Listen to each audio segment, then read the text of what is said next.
And I was thinking, we analyze the Cardinals, and there's every which way to do it.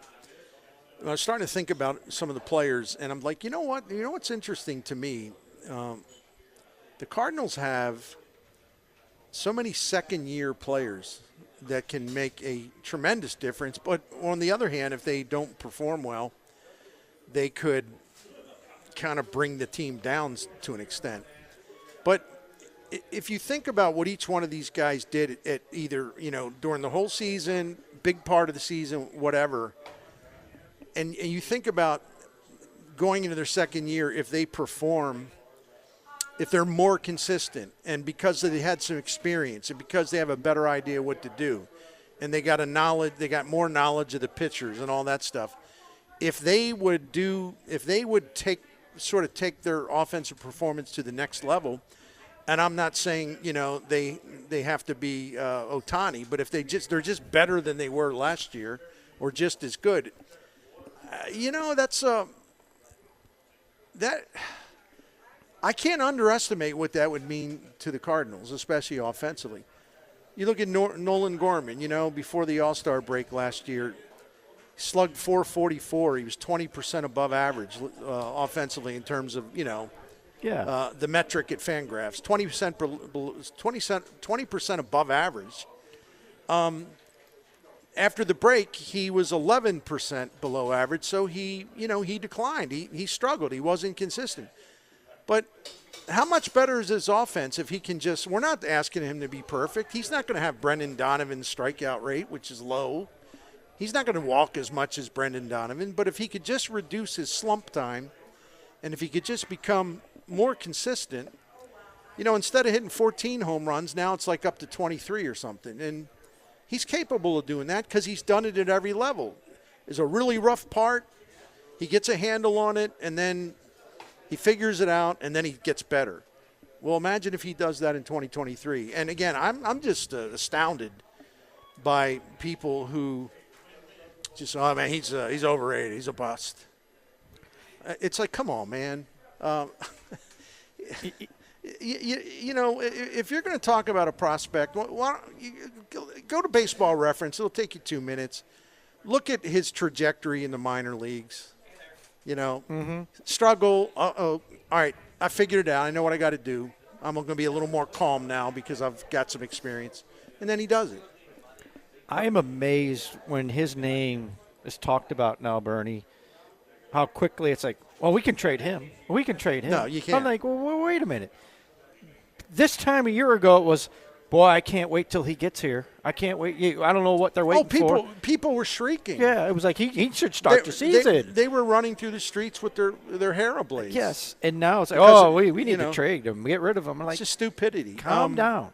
The other thought with him. And as I've said a million times, the left-handed power hitter is decreasing in baseball. Yep, that was always. Decreasing a lot. They have extra value.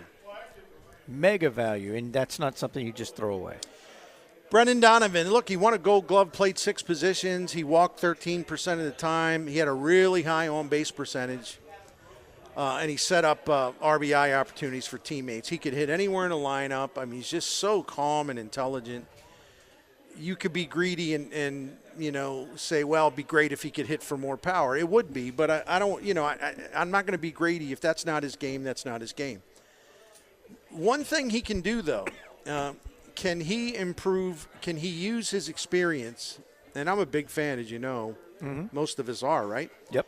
Can he improve against higher caliber pitching? And let me explain this, because my guy Bill James provided some information on this. Like last season when he faced pitchers that had an ERA over 5.25, I mean, he hit .310. He had an .832 OPS, right? Yep. Okay. When he faced the top caliber pitcher, 3.50 ERA or lower, Brendan Donovan hit .162 with a .440 OPS. Let's take it a little bit up on the ERA scale. ERA between 3.51 and 4.25. He had an OPS of 6.04. Not good. Ooh. Pitchers between 4.26 and 5.25 on the ERA scale had an OPS of 670, not even 700. Now, the one thing he did to salvage a lot of this, he could still draw walks against good pitchers. But that is a very, very dramatic plummet, if you will, as soon as the caliber of the pitching that he faces, it moves into the category. He's facing really every category except the worst category, which he dominates. I was a little surprised by this, but it also tells me there's room for growth and there's room for improvement. And if he does that, and he's smart enough, I think, to do it, he'll be even better in 23. His game, at least after year one, Bernie, appears like he's able to make adjustments, and to your point, he'll be able to figure that part out.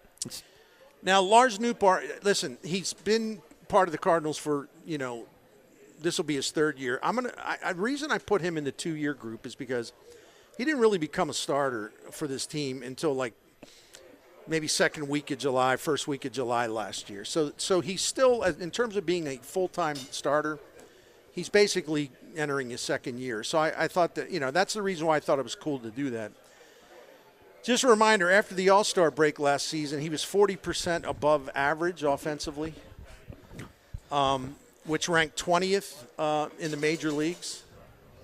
And it's crazy. The power was there. The on-base percentage was there. The plate discipline was off the charts. And if you just say, okay, well, what about how did he do, Lars Nootbaar, just compared to other outfielders, not all the other positions? Well, I can tell you, because I am a research nut. So just when he played in the outfield, no DH at bats or any of that. Right.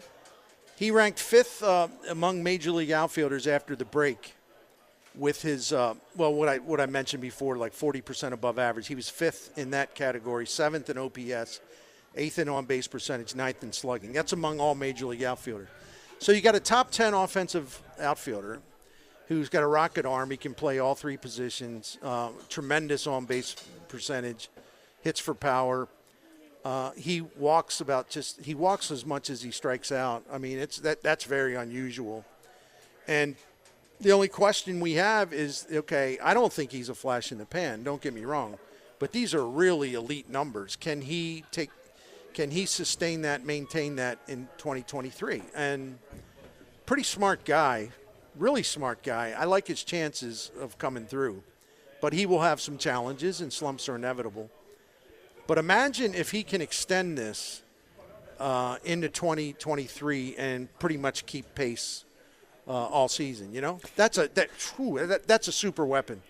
This sounds like a silly, simple statement, but if he can maintain that and play 130 games, you have a great player there. Yeah. I'll never forget one of my favorite comments ever in the comment section was The Athletic. Katie Wu wrote a piece about him. A couple dudes in there were like, look, he's just not that good. Thank you, Casey Stengel. Yes. Thank you, Earl Weaver. Yep. Appreciate that. Anyway, so Juan Yepez, I forget this. Even with the downs, he slugged 447 last year as a rookie. Injuries, pull happy. He wasn't quite the same after those first 2 months, although he rallied late. He was pretty good in September. We know about the home run against the Phillies. But let's remember something here, and I know you got to do it over the long haul. I get it, but an injury more than anything interrupted his hand down. Yeah. Yep. At the end of June last year, at the end of the month of June, Yepez ranked 2nd on the team with 9 homers. He performed 36% above league average up to that point offensively. And only Paul Goldschmidt had a higher slugging percentage. That's where he was after 2 months in the majors. Now, if he stays healthy and he can control himself and quit trying to lunge at everything to yank it out of the park, young hitters, right? Yeah. If he can kind of calm down a little bit, better approach, the power's there. He's not afraid of anything. And even with kind of a drop in his performance after those first 2 months, he still had just about a 450 slugging percentage. Now, where will he fit? Is he going to be a DH? Is it going to be enough at bats for him? I don't know any of that, but there's some stuff there that catch your attention about him, I think hitter, all that is 100% positive. He's the one guy, Bernie, that I'm surprised more teams aren't asking about just in terms of getting a hitter, because I think he's just going to be a great hitter. He's got all the makeup. Now he's got to adjust, but he's the one guy. I mean, we hear everybody wants Nootbaar because they realize how good he can be. Yepez is the one guy I go, I'm not sure why more teams aren't calling going, well, you don't have a place for him. I need a DH. And that's and again, there's nothing wrong with considering him a DH, like even if the Cardinals do it, because listen, Gorman can certainly DH from the left side, and Yepez could DH from the right side, and that would be a hell of a tandem. And I know, I think Ali Marmot's going to do what he did last year, though. There's nothing wrong with it in that he used the DH spot to just kind of ease the load on Goldie and Arenado. He put them in there. So Marmot was really smart about doing that because that was kind of a way to beat the system in a way. You don't lose their bats, and you get them off their feet a little. But there's got to be a way, especially if they trade somebody, there's got to be a way for Yepez to play pretty regularly. I should say swing pretty regularly. Oh, yeah.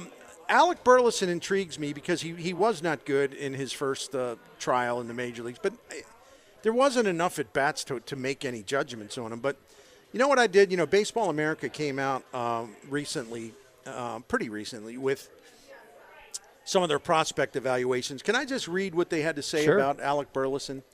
Left-handed hitter, big guy, really strong, really, this is me talking, really good contact skills. Not going to strike out a lot, even in the big leagues, and he will make pitchers work. And he's a line drive guy, but he does have the strength to hit for a lot of power. And he did at Memphis last year, slugged over 500.